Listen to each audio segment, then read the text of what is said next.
Hello மக்களே, இன்றைக்கி நம்ம சேனலில் நல்ல காரசாரமான வரமிளகா சிக்கன் எப்படி பண்ணுறதுங்கிறத பார்க்க போகிறோங்க. இதுக்கு வந்து அதிகமான இன்க்ரீடியன்ஸ்லாம் தேவைப்படாது.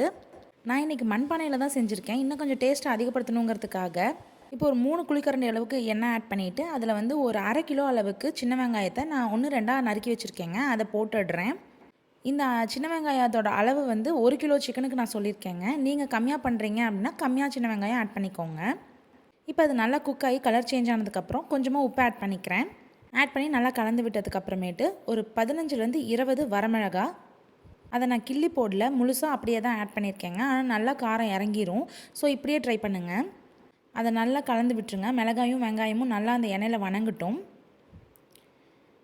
இப்போ அதில் ஒரு பிஞ்ச் அளவுக்கு மஞ்சள் தூள் ஆட் பண்ணிவிட்டு அதையும் நல்லா கலந்து விட்டுருங்க.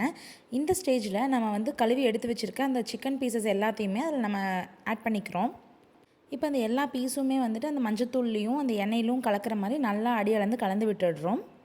இப்போ அது நல்லா மிக்ஸ் ஆனதுக்கப்புறமேட்டு ஒரு அரை டம்ளர் அளவுக்கு தண்ணி ஊற்றினா போதும். ஊற்றி நல்லா கொதிக்க விடலாம். நம்ம வந்து இதை குக்கரில் வைக்க தேவையில்ல, சிக்கன் தானே, அது சீக்கிரமாக வெந்துடும். இந்த கொதிக்கிற ஸ்டேஜில் ஒரு 10 நிமிஷம் அந்த பாத்திரத்தை மூடி வச்சிடுறோம். 10 நிமிஷம் கழித்து நம்ம ஓப்பன் பண்ணி பார்த்தோம்னா நமக்கு வந்து அந்த வரமிளகாவோட எசன்ஸ் எல்லாம் நல்லா இறங்கி நல்ல ஒரு குழம்பு மாதிரி வந்துருச்சுங்க.